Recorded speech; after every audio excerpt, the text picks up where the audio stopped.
Hello and welcome to Stand With Us TV Live. Stand With Us is working around the clock supporting Israel and fighting anti-Semitism. Thank you for joining us.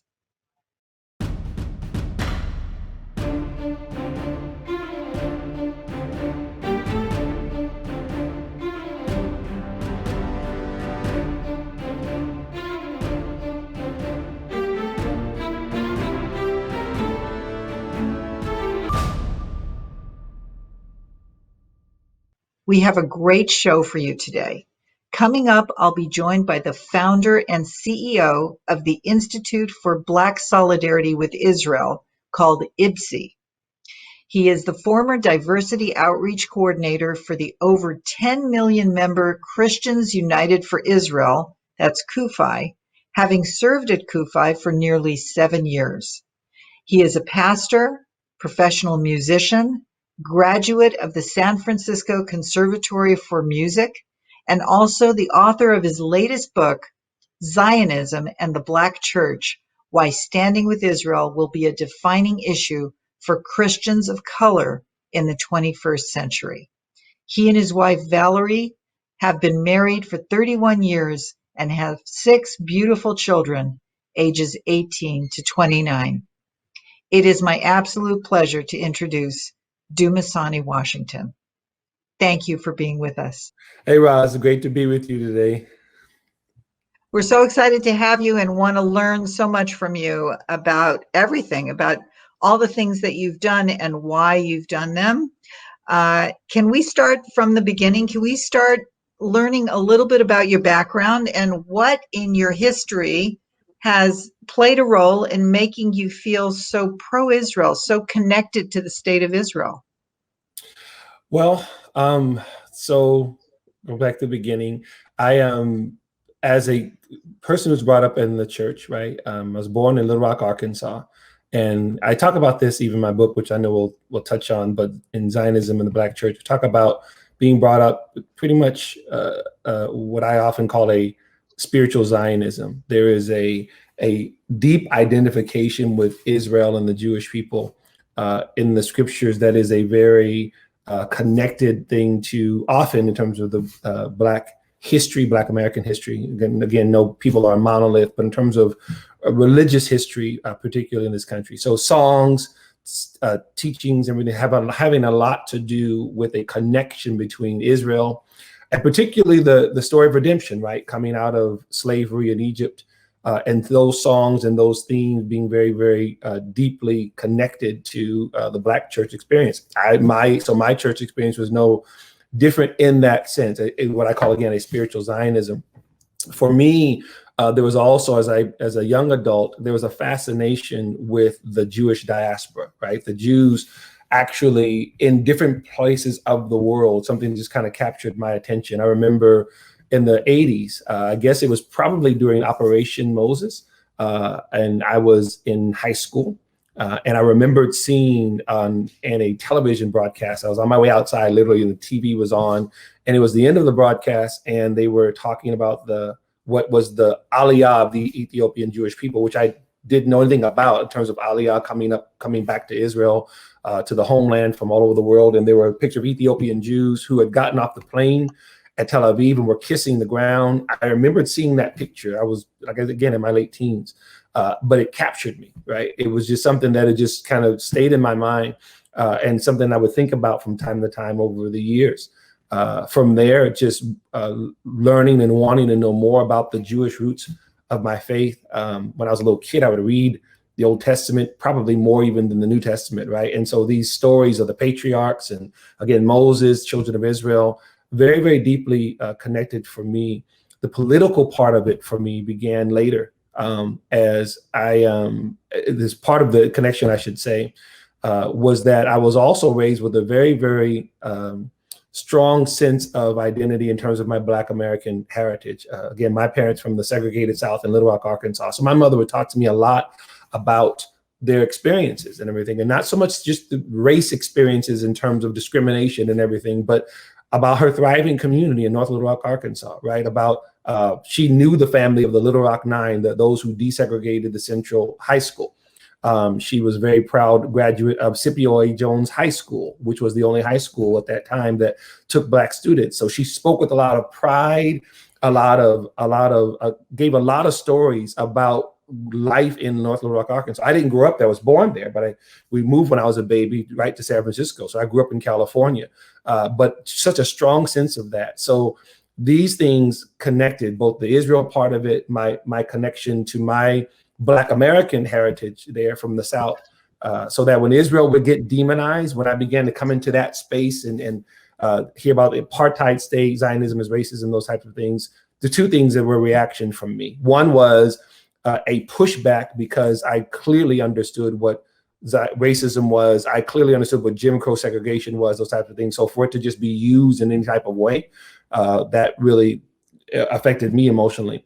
But the other thing is that beginning to learn about the Jewish state of Israel, right? Beginning to learn about the only viable democracy in the Middle East, defending Israel from those types of lies as well. It was something that was a connection for me. I started doing it several years ago, and I have a big mouth like my mom. Both my mom and dad, as my Jewish friends say, is a blessed memory. They both passed away, but I do have her mouth. So connected with all those experiences in my habit of actually speaking out a lot, and that became something that I began to do a while ago. Did your parents role model the connection to the state of Israel at all, or was it really you got your Black pride, connection, that part of your life from them mainly? Mainly the second part, Rods. So my parents, though, again, a very spiritual Zionism, and again, very musical. But my father, anyway, got our music stuff from my father, songs that we'd sing that had a lot to do. And even with the spirituals, my mom wasn't very musical, but they would teach me the lyrics. Right, I would learn the lyrics to "Steal Away Home," "Ain't Got Long to Stay Here," and the connection about what it actually was in the scripture, and how it was a code song for the slaves who were escaping and escaping to freedom. So, but theirs was more of a spiritual one. It wasn't so much the Jewish state of Israel. We didn't really discuss it. It wasn't something that was in our home. For my wife, what's funny, just as a little aside, her grandfather, who was a pastor, she remembers to this day, she must not have been more than 10 years old, her grandfather talking to some in their house. They were debating Israel, and she remembers him saying very clearly, "We must stand with Israel," meaning the United States. If we ever don't stand with Israel, he's a Black Baptist pastor, right, in California. If we don't stand with Israel, we're done. So she remembers this as a little kid. And so for hers, it was much more introduced much younger. Of course, we were married in our early 20s. And this whole Zionist thing that is there for us in different perspectives actually becomes something very strong in our home. Well, thank God for that. Can we talk a little bit about the inception of IBSI? Tell us what it stands for and how did that come about? So the Institute for Black Solidarity with Israel, that's a continuation of the first story. So fast forward some more, my first trip ever to Israel was in 2012. I was one of the guest pastors of the African American tour for Christians United for Israel. I went on to become a staff member at CUFI for almost 7 years.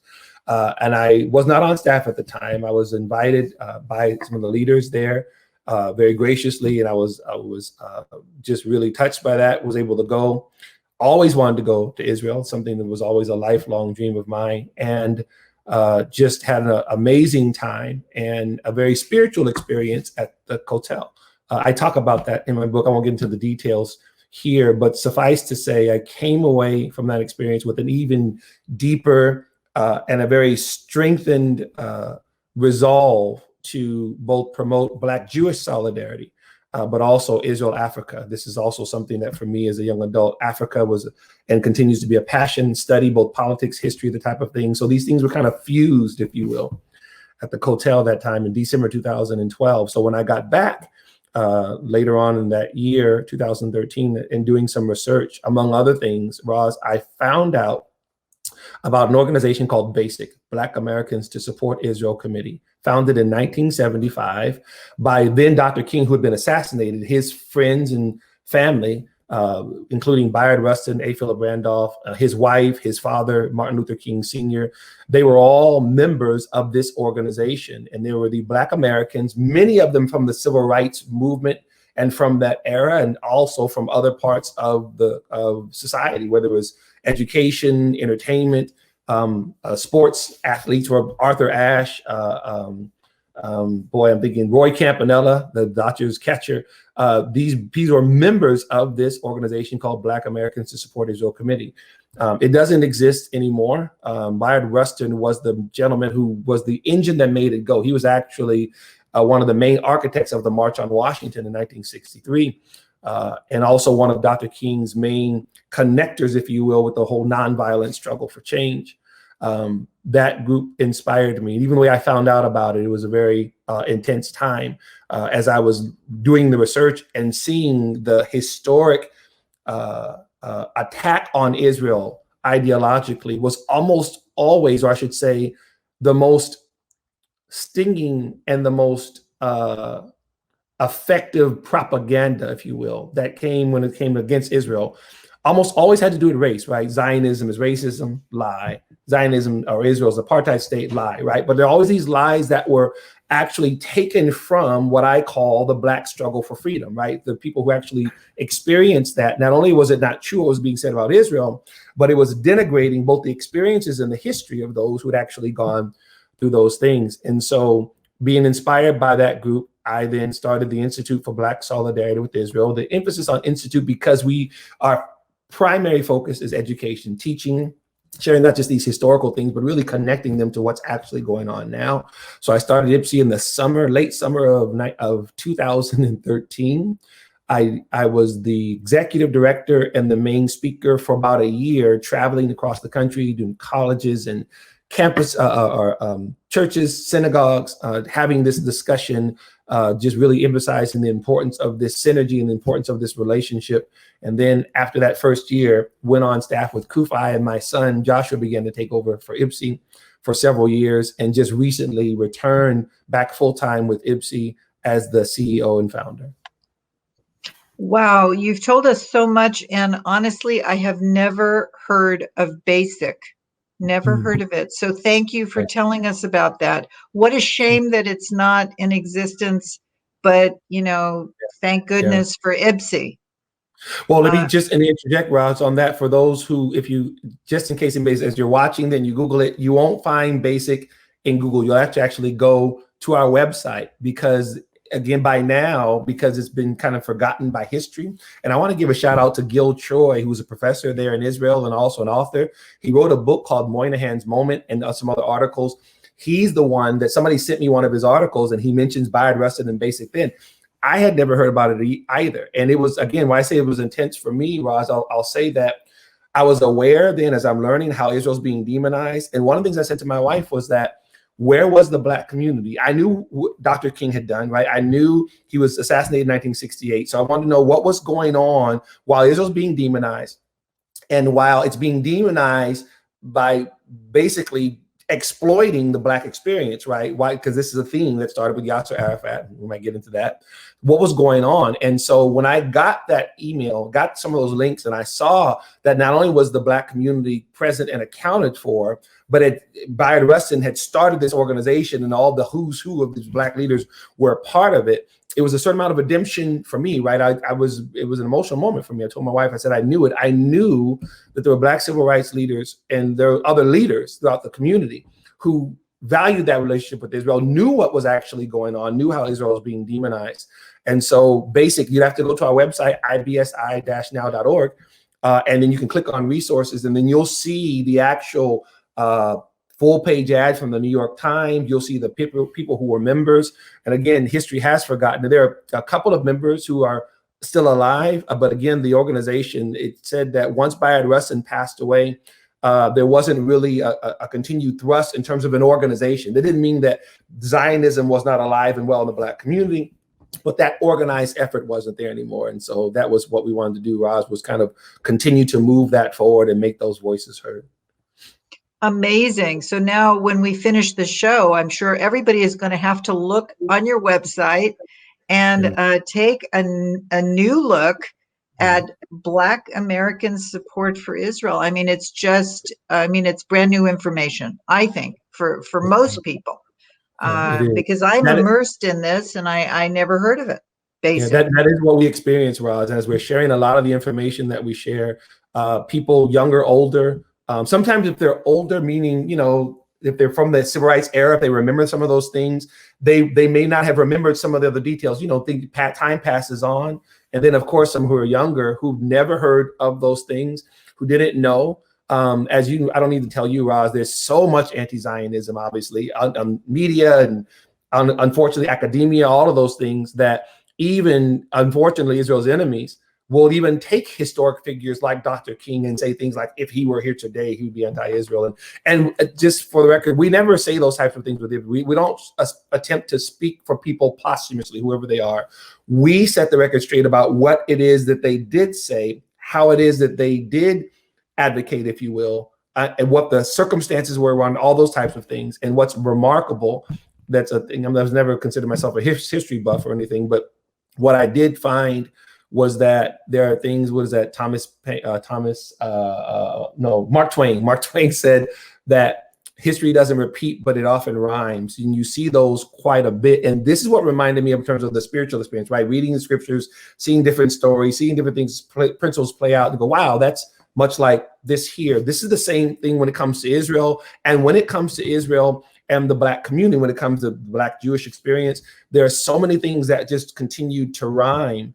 One of the things I'll just share real quick, one of the many things that Bayard Rustin, the main leader and the spokesman, did, he defended Israel, he defended the Black struggle for freedom, but he also turned and pivoted, Roz, and he actually said basically not only what's being said about Israel is not true, the Arab Palestinians are suffering. And then he began to talk about one of his articles. I'm sure it was controversial in that day. He wrote in 1975, in January 1975, was entitled "The PLO, Terrorists or Freedom Fighters." And they didn't mince words, Rods. I told young people all the time when I'm speaking, I said they didn't really do politically correct stuff in the 60s and 70s. I don't know how that, they would just say what they meant.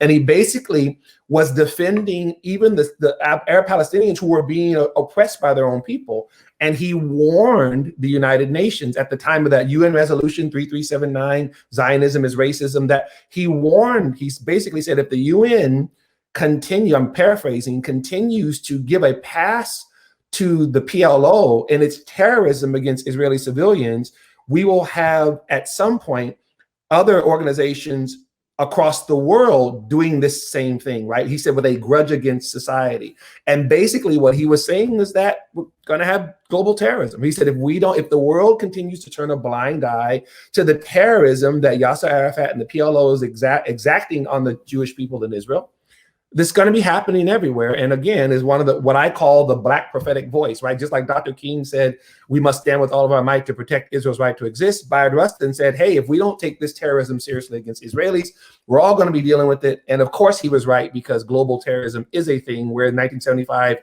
it wasn't really a thing then. It was beginning to happen, but nothing like it is now. Wow. So what I'm thinking as you speak is it doesn't need to go all the way to terrorism. It can be, verbal craziness like what we're seeing right now, where Hamas is getting a pass for everything that they did in the May war against Israel. Yes. They're literally getting a pass within many academic groups that are just ignoring the fact that thousands and thousands of rockets were launched into Israel at civilian populations, and Israel is being blamed for its response. So in other words, you're forgetting the first step and only focusing on what Israel did, right? So it's not just about terrorism, it's about the way people are talking about it. It's crazy. Yes. Well, this is one of the things that we often point to, Roz, with the Institute for Black Solidarity with Israel, and then also in my book, Zionism the Black Church, is how that type of language, like you said, that type of delegitimization, if you will, how it became in vogue, right? How did that become accepted? How was it okay, for example, to justify missiles or even language that demonizes, that delegitimizes, that dehumanizes the Jewish people. And then when Israel then responds in defending itself, how did that become bad? And one of the things we point to is this line. It's a very linear line that the issue of justice was often mixed in with attacking Israel, right? That somehow it was justified because the PLO were freedom fighters, right? They were pushing up against the colonial imperialism of the Jewish people, again, which things, they're not true, but the problem with propaganda is you keep repeating things over and over again. And so the way that this happened, one of the things I point to in the book, I believe it's in 1974, Yasser Arafat gives a speech on the floor of the United Nations General Assembly. And in that speech, however long it lasted, and Bayard Rustin refers to this as well, he kept associating, like word association, Israel with imperialism, colonialism.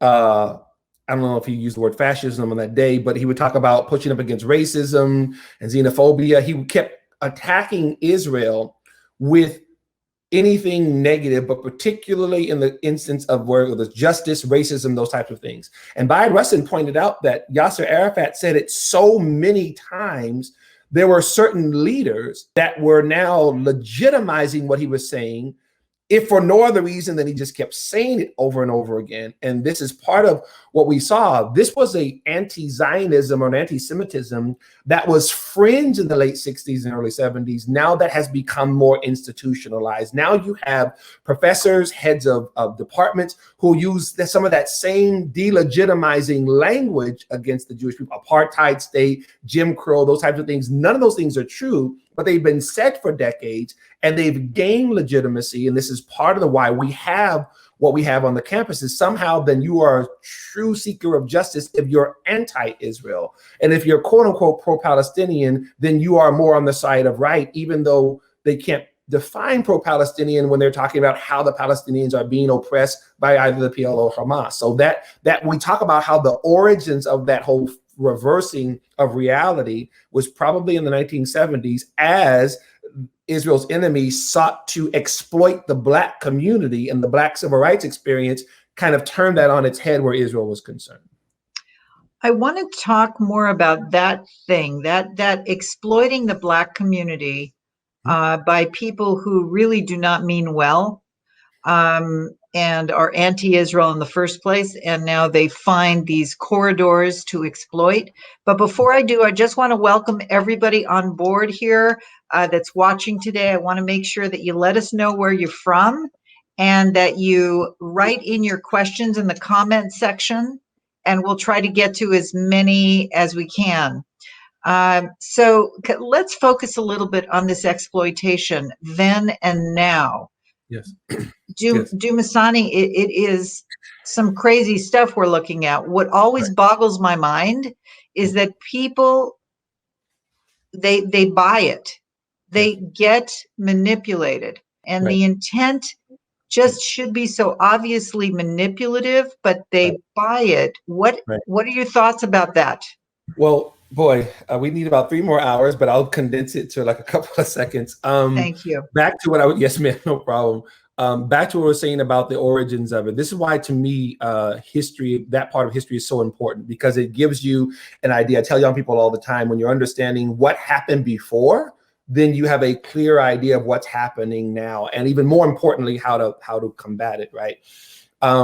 Let's start this way. When Yasser Arafat took over the PLO, and for those who might think I'm just harping on Yasser Arafat, the leader of the Palestine Liberation Organization, that's not what I'm doing. I'm really trying to put this in context. He takes over the Palestine Liberation Organization in 1969, about a year after Dr. King's death. Now, it's important to realize this because Dr. King and pretty much the civil rights community, as Dr. King is speaking his Zionism, if you will, his solidarity with Israel and the Jewish people, he's also, in that sense, speaking for the vast majority of those who are part of the civil rights community. He says this himself in 1968, shortly before he's died. He said, there's the anti-Semitism, basically anti-Zionism, you're not going to find it throughout pretty much the civil rights community. What was happening was that, Roz, the younger, we call the young lions, the more, they call themselves the more militant, whether it was the Stokely Carmichaels, the H. Rap Browns, whether it was the Eldridge Cleavers of the Black Panthers.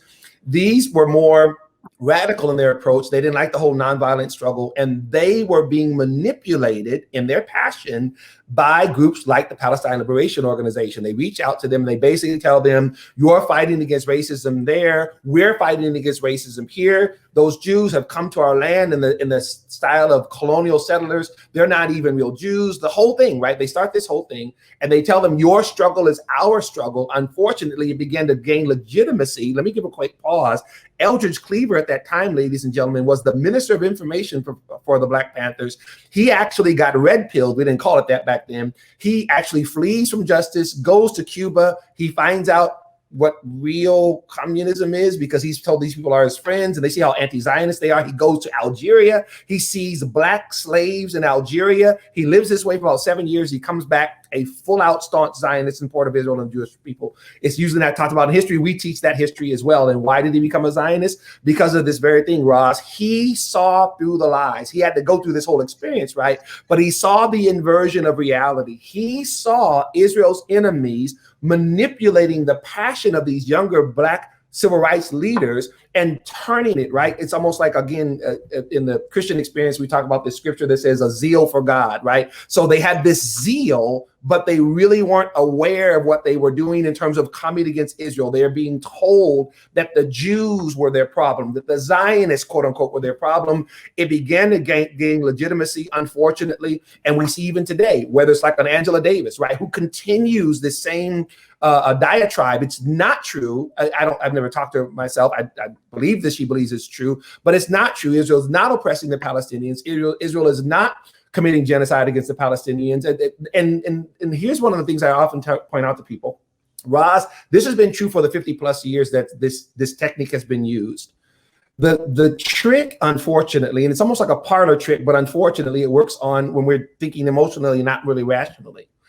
When Israel is assailed over and over again for the things that it's allegedly doing to the Palestinian people with no real nuance, no real discussion about security measures or anything like that, what's almost always left out of the conversation is Hamas. But all you have to do is give this whole presentation and present the entire Israeli-Palestinian conflict as one in which Israel is this entity and the Palestinian civilians are another entity. Here comes Israel taking, stealing those. Again, just leave Hamas or Fatah or the Islamic Jihad completely out of it. And then if someone who's not aware, they will begin to believe it because it sounds so much like a justice issue, right?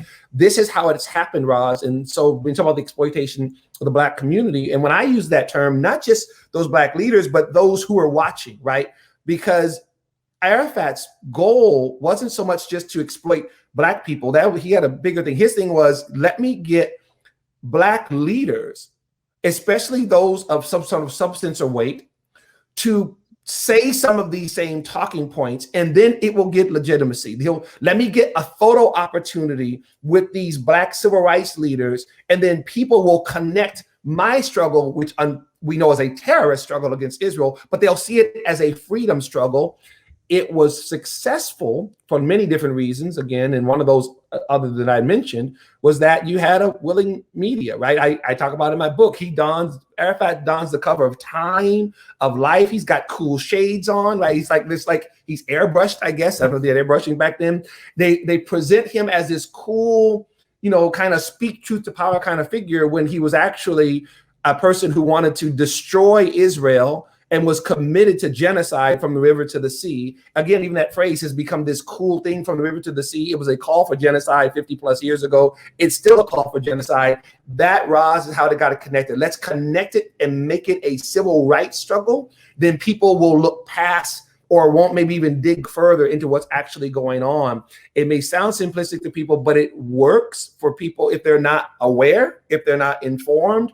And unfortunately, we see it now. We see these things tweeted from Congress from certain people, the same types of things, Israel's genocide, committing genocide, those things are completely not true, but they've been accepted and people will kind of almost look past it and just accept that somehow Israel is doing these things, and it's not true.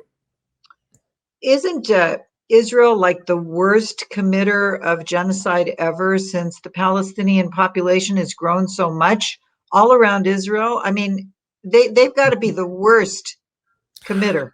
I tell my Jewish friends all the time, you all the worst imperialists in the world because you haven't expanded your territory in 73 years. For somehow you won't, they're trying to take over. It's like, wow. So they still have this little sliver of land. They've had it all this time and it hasn't gone any further. And then the genocide, you're absolutely right. The Arab Palestinian population has actually grown. It's actually grown. And with Israel being there, it's funny, Roz, I saw those pictures in like around 1945, 49, 48, 49 of Israeli doctors actually setting up clinics, helping the Arab population in the region, right? This has been going on from the beginning, stories that never get told, right? And not in the whole hype, if you will, and in the debate that it has become a one-sided situation where the Arab-Israeli conflict is concerned. And you're right, Roz, I often will jokingly say to my Jewish friends, my Israeli friends, you guys are terrible colonizers, you're terrible imperialists, and you're terrible committers of genocide. And of course, it's not actually happening. Israel is there making life better. And that's what we also talk about, how Israel as well throughout Africa, right? Golda Meir, the first foreign minister to Africa, called the mother of Africa by a couple of the African leaders because of it. I mean, agriculture and science, technology, all of those things, and just how it was and continues to improve life for countless Africans throughout the continent. And we actually underscore that as well, how that has been Africa's closest friend, most consistent friend in the region. Tell us about IBSI and what it's doing. So you've really outlined the problem. Misinformation, vulnerable people who don't know, and so they get sucked into these ideas. They don't look into Hamas's ideology, and it's genocidal, literally genocidal ideology. And so they don't look into it, and it sounds really good, what's being presented as anti-Israel, but it sounds like social justice. What things are IBSI doing, and how can we help? Well, there's three phases of what IBSI does. One of them is content in our writing, in our graphics, and some videos that we'll be producing later on this year as well. And so just again, to educate so people can have access to them, we can share them with pastors, with different community leaders, churches, and everything. The other part of it is called the Speakers Bureau, where myself, my daughter-in-law who's on staff, Olga Dumisani Washington, my son Joshua, who's the executive director, we do live events, we do Zoom events, those types of things as we share, we lecture, and we do teaching. But the third and the most involved one is what's called our Peace Initiative, and it stands for Plan for Education, Advocacy, and Community Engagement. And that is one in which we actually, it's already begun. We will be selecting young Black American and African men and women here in the States from different cities across the nation. They will then be enrolled in a 16-week study course in which we will have this discussion that we're having now. Black-Jewish relations, ancient Israel, modern state of Israel, Africa, just the United Nations, just a whole 16-week semester worth of information, after which they as a group will go to Israel. They will tour the Holy Land. We'll be there for about 10 days, getting another level of education, right? Actually seeing the land, talking to Arab Israelis, Arab Palestinians, Israeli Jews, celebrating Shabbat in a Jewish home in Jerusalem, just the whole experience. And let me, again, much of it for me, just shaped by my years with Christians United for Israel, having the honor and the privilege of taking pastors to Israel for several years and just having that experience, and often having a very unique conversation when it came to Black pastors, because it'd be things that we'd be talking about that have to do with this very history. Those young people will then return, and Roz, they will set up what we call TESFA centers in their cities. A TESFA is the Amharic word for hope, kind of like the word tikva. It's a play on words because we actually talk about it in our book and in our literature. We talk about the most ancient relationship between Israel and the region of Africa would be Solomon and Sheba, right? I call that the first Africa-Israel summit. They're going to go and set up TESFA centers, and they will be the hub of Black-Jewish synergy in their city, right? Everything from whether it's performing arts, whether it's business and finance, whether it's a lecture series, those types of things, they will be there giving accurate information about Israel, Africa, the Black Jewish community in terms of connecting. They will be on the ground And our goal is by the end of 2025 to have some 300 what we call IBSI ambassadors in some 48 cities across the country.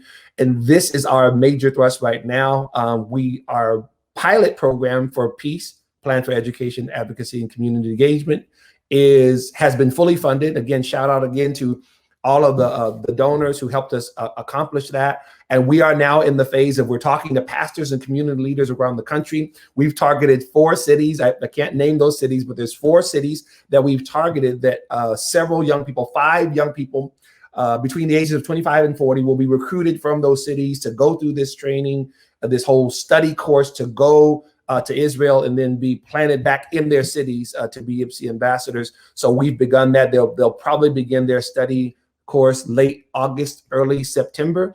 And what people can do to help, go to our website, join our emailing list. And we are a nonprofit organization. Our pilot is fully funded, but we have much more to do going forward. So if you feel so inclined, we'd love for you to give whatever amount. You can become a monthly donor as well. Just go to our website. You can also email us then from the website and get more details about it as well. But peace, Roz, I'll say this, we're really excited about the program. We know that this is a very, very dark time, right? This is anti-Semitism, Jew hatred, Israel hatred in this country, for example, like none of us have ever seen, right? On the streets, Jews being attacked. And after this last battle between Israel and Hamas, just open Jew hatred, both in social media, like I said, different cities. We see it as a very, very dark period right here, but we see a light shining. We think that we'll have an opportunity as we're joining with the other efforts that pro-Israel organizations are doing all over the country.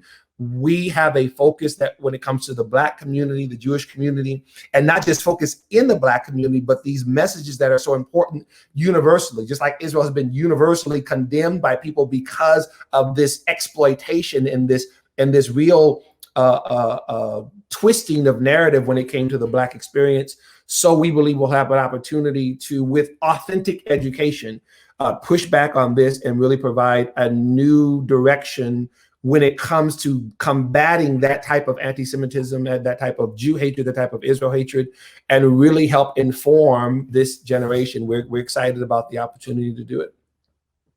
Amazing, amazing. I'm so in awe of the work that you're doing. I always was, but I didn't really know the detail until today. So this is exciting, and I hope everybody else watching this is as excited as I am. Just hearing your work. When you take a trip to Israel, do you mainly take pastors that are on the same page, or do you take people of all kinds of walks of life? Well, again, for me, all of my Israel trips, and again, I was on staff with CUFI for almost 7 years, had an amazing time. And I want to say, and I didn't mention this before, but I'm no longer on staff, not because of anything negative at all. As a matter of fact, because of the work of IBSI has been growing and expanding. And I had been in an advisory role while I was on staff with CUFI, and my son was speaking and doing the different activities, writing and everything. But over the last year, and I can say this, and I'll go back to the Israel trip, a lot of it had to do with 2020, right? The death of George Floyd, a pandemic year as well. I mean, in terms of just many states and obviously around the world, people being at home, the concerns in terms of health, everything. It was a perfect storm of an explosion, if you will, of Jew hatred, meaning that, as Roz, you're talking about the Ferguson to Palestine, and I won't want to be controversial here, but that's me. Unfortunately, the groups that started those types of libels, right? Ferguson to Palestine after Michael Brown was killed in Ferguson, the George Floyd killing, that we call the deadly exchange, Israel being blamed, right? You're talking about the worst type of exploitation, taking pain, taking tragic circumstances, families who are grieving loved ones, put criminal justice, law enforcement, all these types of things, and then not only acting as if you care, but actually using that to come against Israel. It's the most heinous type of exploitation, right? Taking someone in the midst of their pain and difficulty and then twisting that into some sort of anti-Israel narrative. And so that's what's been going on by groups that, again, claim to be concerned about Black lives, but unfortunately are manipulating Black lives for anti-Zionism, Jew hatred, Israel hatred.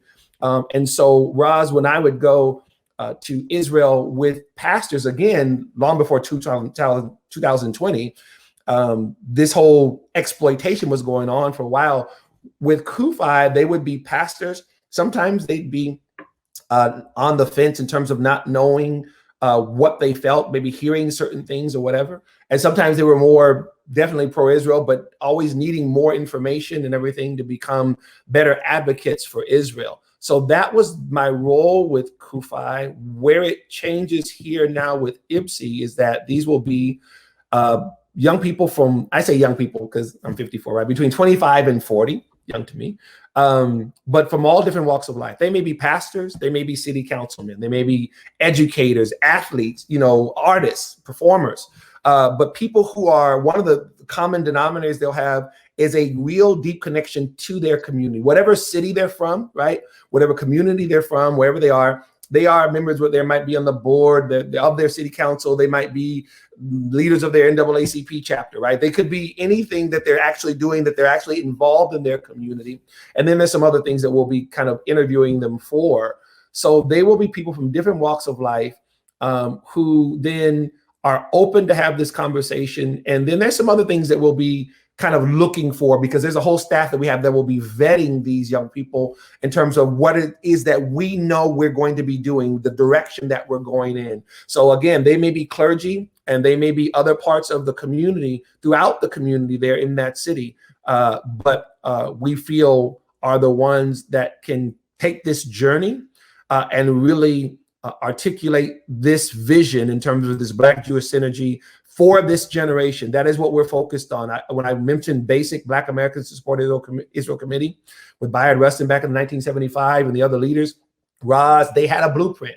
And the blueprint was, tell the truth, right? Here's what Israel is a democracy. Here's the truth about the Black struggle for freedom. Here's what's actually going on, where the Arab Palestinian people are concerned, right? And they did this so beautifully, right? Because of both who they were and their experiences and everything. It got lost in the shuffle for, again, some of the reasons that we actually talked about. Well, we are determined to not so much reinvent the wheel, right? But to actually readdress these things. Truth is an amazing thing. It kind of stands the test of time. We just want to arm these young people in these communities with this type of truth, with these experiences. And so they're going to be coming from everywhere. Yeah, clergy and non-clergy. God bless you. God bless you, Dumisani. It is really exciting, all the work you're doing. And now, if you don't mind, let's talk a little bit about your book. I'm sure you don't mind. Tell us about it and tell us what brought you to write it. Tell us everything. Well, that was part of that same thing of going to Israel 2012, starting the Institute for Black Solidarity in 2013. Kind of leading up to that, I started sketching the book out, right? This was, again, I would maybe start at 2011. These things are on my mind. I'm watching the whole, everything from the Black experience to, in terms of the historical experience here, justice, civil rights, that type of thing. The synergy, as many of the listeners, you all know about this iconic picture, if you will, of Reverend Dr. Martin Luther King, Rabbi Abraham Joshua Heschel, this fight for civil rights, 50s and 60s in particular. I say this often to the young people that I'm teaching, Roz, that the civil rights era was successful because it was focused on dismantling a Jim Crow segregated system, right? A two-tiered system that was imposed on the Constitution that treated Black people as second and third class citizens. This is why it was broken, because of the morality behind it, right? Because of the justice behind it. And so the book was a part of a sketch of some of those things. And then our first edition of the book was finished in 2013, and it's entitled Zionism the Black Church, Why Standing with Israel Will Be a Defining Issue for Christians of Color in the 21st Century. The second edition was just released this past February, Black History Month in February 2021.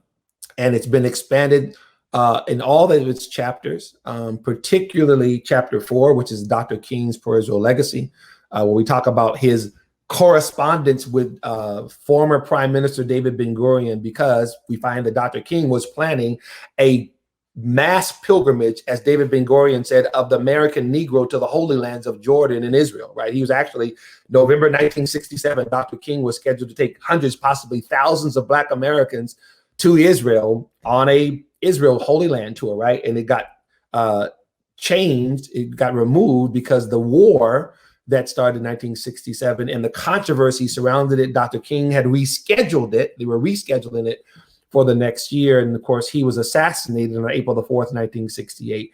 All this information is in the book. And Roz, I felt to put these historical truths and then also what we believe needs to happen to go forward. Peace, for example, our initiative is spelled out in the last chapter, chapter 6. I don't use the term peace initiative, but we actually talk about where do we go from here, right? We do the ancient Africa-Israel relationship. We talk about what anti-Zionism is. And part of the most difficult chapter for me was chapter 5 that deals with anti-Zionism, hatred for Israel, because we speak very clearly about what I would consider the three most unfortunate realities when it comes to the type of anti-Zionism that exploits the Black community. That is the Nation of Islam, led by Louis Farrakhan, Black Lives Matter, which has a moniker, but unfortunately has a very consistent anti-Israel, anti-Semitic message there that's been there again from almost the beginning. It was founded in 2013. By 2014, it's saying things like Ferguson to Palestine. And then another one that has to do with the Black Hebrew Israelites. Again, I even talk about that because there's more than one strain of the Black Hebrew Israelites. I don't refer, for example, in any negative way to the Black Hebrew Israelite community of Dimona. We're actually talking about, unfortunately, a lot of the anti-Semitism that some young Black men and women are being pulled into by this what seemingly Hebrew roots type of thing, but it's got a nefarious connection to it. We unpack those things in the book, right? We talk about why it's so important that we're aware of them. Again, we deal with some controversial issues, but we try to, in the book, discuss how we move forward, why there's a bright future ahead, even despite all the negatives. And so Zionism in the Black Church covers those things.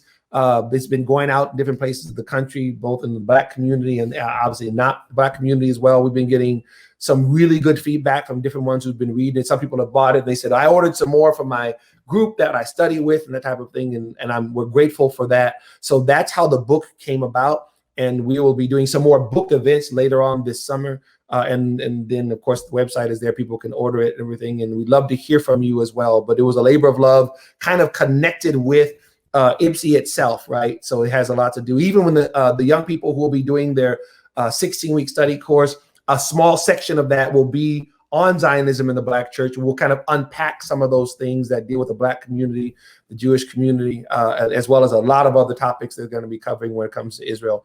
So yeah, that's the book. And again, I want to also just thank the editors, the people who are helping me with it, because there's no way I could have done that without them. Well, we all need editors sometimes. Yes, ma'am. And you did a big thing. You did a big thing writing this book and putting it out there. So congratulations. So you have a short video about the book, and I want our viewers to be able to see it. So let's watch that right now. I want to be ready. Zionism in the Black Church: Why Standing with Israel Will Be a Defining Issue for Christians of Color in the 21st Century.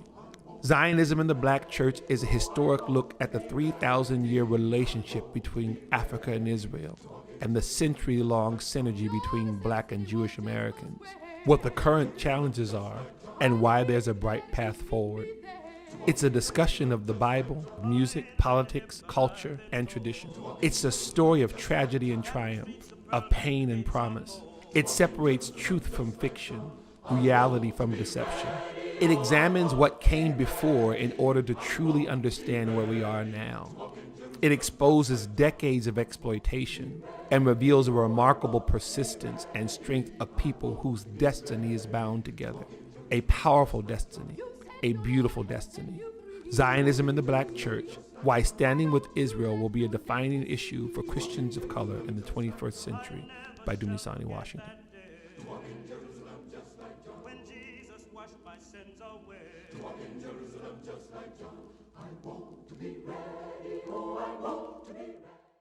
So once again, we have thousands of viewers from all around the world, and they have questions, and we're going to get to them in a minute. But I just want to ask you one quick question about what you call authentic history.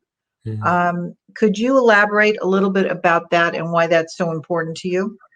Well, the timing is perfect, Roz, because in the video that people just saw, one of those pictures that you saw, a couple of pictures of you all, particularly when you saw destruction, this community that had been destroyed, that was actually Tulsa's Black Wall Street. In what we call the Greenwood district. There was a 1921, there was we call a race massacre of an untold number of Black residents of that community were killed by racists. The pretext was that somehow a Black young man had touched or said something to a white woman in a store in the main part of town.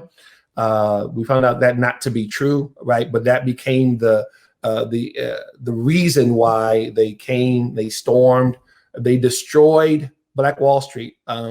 It's in there in that little video. That's what those clips are. Some of you may recognize. These are a couple of video clips of a gentleman that's holding their sign. It's an oil well, right? This is a very, very affluent, not all of them affluent. It was a town, right? Very, very wealthy and business owners, landowners, and all of those things. And it had its poverty as well. It was a Black segregated town, segregated office because of Jim Crow. And an example of authentic history, Roz, would be, and ironically, the Tulsa Race Massacre, the 100-year anniversary was May 31st, just a few weeks ago, right? The 100-year anniversary of the Tulsa Race Massacre just happened.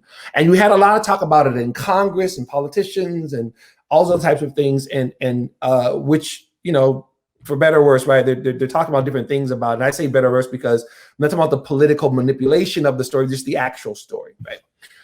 When that story is told often, and I've seen this for years, what's almost always left out was that though the town was destroyed, in less than 2 years, the survivors rebuilt the town, and that it was bigger, more stores, more houses, more businesses, and wealthier than before.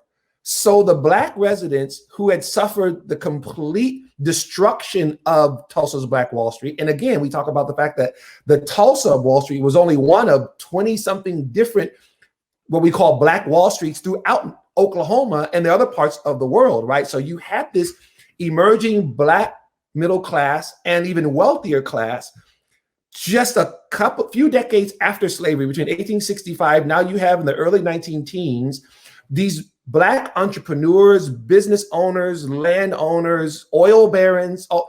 How is this possible? One of the things I talk about in the book, Thomas Sowell, one of the economists, historical economists, was saying that the Black population went from 0% literacy after slavery to less than 50 years, almost over 50% literacy, something that economic historians say have never happened before. When we say authentic history, we are talking about telling a complete picture, right? So that there's a clear understanding of now, right? And one of the things we push up against is the manipulation of. And one thing I say in the book is that told manipulatively, the Tulsa Black Wall Street story, when you stop at, oh, there's this great economic achievement, and then white racists came and destroyed it, and then close the book, that's the end. No, that's not the end. What happened next is not only was it rebuilt, the county of Tulsa tried to then take the land from the Black owners who still own the land, though all the buildings have been destroyed, by passing a bogus law saying that the new buildings had to be up to fire code, right? And then fine, I say that in quotation marks, because what they had just done, they had arbitrarily made this rule that the buildings now had to have a certain amount of things that were attached to it, but it was going to make the expense of it completely beyond their ability to be able to rebuild, right? So the attorneys had to fight the county. They won at the county level. It was appealed, and then they won at the state level, the state Supreme Court. So you have this simultaneous court battle going on while the Black survivors are rebuilding the town. Again, it gets completely rebuilt, and it continues to thrive until the 1960s. And we say it's a disservice both to the Black community and to Americans understanding history to simply tell the story and say that it was destroyed. And now, and again, if you hear that story, of course, you get angry, you get frustrated. How do we connect that to the Jewish experience? Well, Roz, I don't need to tell you, there's no people on the planet who've been more dispossessed than our Jewish brothers and sisters, and yet find a way. Zionism being the liberation struggle of the Jewish people inspired people like W.B. Du Bois, inspired people like even Malcolm X, who referred to it and compared it to Pan-Africanism, inspiring Black people all over the world. This was one of the reasons for this connection when it came to whether it was spiritual Zionism or even later on political Zionism, in terms of, okay, we can, Marcus Garvey, they called his movement Black Zionism. They called it this wanting to return to Africa and rebuild.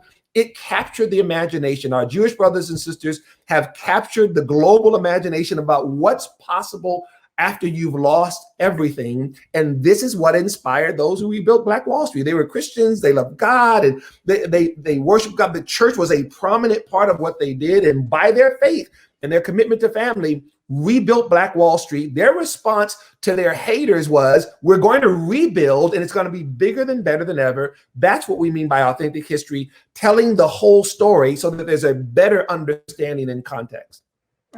Well, that is so badly needed all around us. Telling the full story is a real problem right now. I mean, we're looking at statements coming out that are anti-Israel that literally leaves off important elements of what's going on. So what you say has great merit all around us. We have questions from our audience, and we are running out of time. So I want to just get to at least some of them quickly. So if you can think of some quick answers to these questions. We have Anya from Geneva, who is asking, what are some of the challenges that you and IBSI have faced from the anti-Israel community members? I love that question, because I can tell people virtually none when it comes to the Black community. Now, I want to put that in context. When we're sharing this information, when we're giving information about the anti-Zionism, the manipulation of the Black community and everything, often it's information, whether in churches, whether in different meetings with pastors and young people, it's something that's often not known, and there's often an embracing of it. And I'm saying, in other words, like, wow, I didn't know that. We hear that a lot. I didn't know that, or I wasn't aware of that. So we rarely get pushback. I'll give you a quick example real quick. Someone, you may have heard me mention Black Lives Matter, and people, I'll no joke, right? I could say this, haven't been doing this for a year. When we talk about the anti-Zionism, the anti-Semitism that's embedded in Black Lives Matter, its documents, and unfortunately, many of its actions, we rarely get pushback in the Black community, right? Especially social media is not real. We're talking about in the real world. It's usually non-Black people who, for whatever reasons, can't accept the reality, right? So for us, what we've gotten is very good, which is one of the reasons why we're excited about PEACE, the PEACE Initiative, Plan for Education, Advocacy, and Community Engagement, because we believe we're going to be able to move forward from there. So in terms of the anti-Zionist community, those, and not trying to be facetious, the also-rans, right? Those who come against all kinds of pro-Israel activity and everything, those are trolls on the internet and people who are kind of set in their ways, but it's not a significant thing for us. It's not something that we're actually experiencing, maybe a little bit later on down the road, but we don't get a lot of that, especially not from the Black community. The anti-Israel people, they'll find what we're doing, they'll get upset, but we give them a tissue and give them a hug and they'll be all right. Give them a tissue. Yes, that's ma'am. Great. Yeah, you're going to have to give a lot of tissues as you expand and as your work gets out there and as your book gets out there. Do you have enough tissues? Oh, we'll have to order some, Roz, I'm sure, but we'll do our best. Love that. Okay, Omri from Los Angeles is asking, what's your advice to pro-Israel students on university campuses who are Jewish and non-Jewish who are facing bullying for their views on Israel? That question, you all, and I can tell you, one of my first college events was actually with Stand With Us. I was in San Diego. Shout out to Nicole Bernstein. I don't know if she's on staff anymore, and others. And that's when I first was getting in contact with Roz. And I've seen it over the years. And let me just say this. I'm really concerned with what I see. Obviously not all campuses, but for those of you, both Jewish and pro-Israel students who are facing that, first facing that type of Jew hatred, anti-Zionism, threats, some of all those type of things. This is really, really a difficult time. Recognize that. And I have college-age children, so I understand. we are, first of all, we're praying for you and standing with you. Secondly, what I would advise is that continue to strengthen those groups that are there. If you're part of a group, a Stand With Us group, an AIPAC group, whatever your pro-Israel group that's there, a CUFI on campus, right? You all continue to come together and you all continue to encourage each other while you're getting that information out. I would say continue to stand strong. Obviously, if there's some types of threats on your person, make sure you're making the leaders, the faculty, the administrators aware of that. And that's really, really important. I've seen sometimes students, they'll kind of like sweep it under the rug. If you feel that something is either a credible threat or you feel in any way unsafe in terms of that type of antagonism that's happening there, make sure you let someone know about what's going on so that they're aware, right? So that they can be held accountable. But by all means, be strong, encourage each other, continue to do your events, get the information out. And I'll say this last thing, even though you may be facing some hostility, please know that what you do on the campuses is so extremely important. You never know of those students, because out of the rabid anti-Israel type, unfortunately, that's there, but they don't make up the majority. There's a lot of young people on your campus who are open for information, right? They may have gotten some bad information, but you're there representing truth, representing light in the midst of darkness. You never know how you're going to impact somebody. I've heard countless stories I can't even share now about a young person who was hearing all that negative Israel stuff. They went to a table. They went to a Stand With Us table, a CUFI on campus table, an AIPAC table. They went to an event and they learned something. They heard something that really gripped their heart and made them begin to kind of do some more research. So please be encouraged, no matter how hostile that environment is. Continue to stand your ground, share that information, because there are people who really need the information that you have. Thank you for that. That is so important. And I want to add one thing. If you guys out there feel that your rights have been violated, make sure that you contact Stand With Us, because we have a legal team that can help you and can guide you. If you feel that there is a campaign on campus that you need help with, make sure that you reach out to Stand With Us. We have a whole team that can help you significantly. So don't forget, be in touch with us. From Esther in Los Angeles, our last question. If the era of the civil rights movement underscored by Dr. King and Rabbi Heschel was the height of the Black-Jewish cooperation at the time, where do you think we are now? I feel that that reality still exists, but it's just been submerged. And what I mean by that is that, as we said before, the anti-Zionism that sought to exploit the Black community, unfortunately, what was successful is that it has been presented as a justice movement, right? A movement to try to destroy Israel has been reinterpreted falsely, right, as a justice movement. So it has had an impact when it comes to Black-Jewish synergy.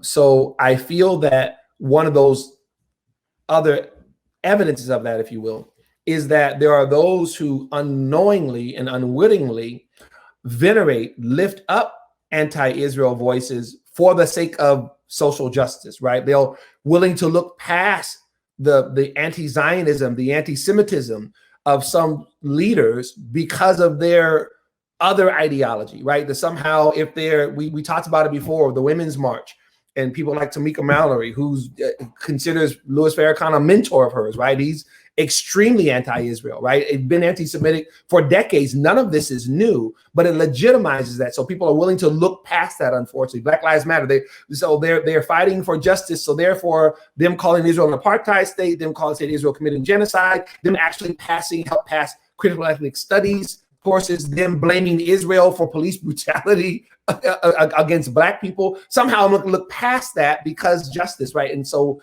I think that that's the biggest divide that's comparing where we were with Dr. King and Rabbi Heschel and now, is that in many of these justice spaces, anti-Semitism, anti-Israel sentiment is justified because of a broader justice ethos, and it has done much more harm than people probably realize. Again, the good news is that there's still so much Black Jewish synergy that's there in the communities throughout the country, and that's what we're going to be tapping into. That's why we're excited about, even though it's a difficult time, we're excited about going forward. I would just add that in every difficult time, there's always an opportunity. So no matter how it feels, like how challenging it feels, there's always an opportunity to do something that looks like it's completely different Right. from what we're looking at with the challenge, but Right. it's fresh and wonderful. Just look, and you'll find it. Look, and it's there. Yes. Dumisani, this was remarkable and so educational and so enriching and inspirational too. So I want to thank you from the bottom of my heart for joining us, and God bless you. I hope to see you again soon. Will you come back to the show? I certainly will, Roz. I want to just say, not you stand with us again. We've had a relationship that goes back, I guess, around 2012 or so. And I just want to tell you, the Stand With Us has fans in the Washington House, right? The work that you all do and the people on the ground, we just admire it. The materials you produce and everything, we share those things. So just know that you're having a great impact all over, right? And I share these with pastors and everything like that. A lot of what you all do has had great impact and effect on people in a very, very positive way when it comes to the Israel issue. So thank you for everything that Stand With Us does. Thank you, Dumisani. Let us know how we can help you. Thank you for your dedication to uniting the Jewish and Black communities and to Christians who have a heart for Israel. Don't forget, we're live at this time every second Sunday. And between those live Sundays, watch the great shows you've missed, like our interviews with Ambassador Michael Oren, Tracy Ann Oberman, Colonel Richard Kemp, Professor Judea Pearl, Ambassador Danny Danon, and so many others. Go to standwithus.tv, where you'll find a ton of great video content available at no cost any time of day. And don't forget, if you love the work of Stand With Us and you want to support it, go to standwithus.com/donate. We look forward to seeing you again soon. Thank you for standing with us, and shalom from Stand With Us.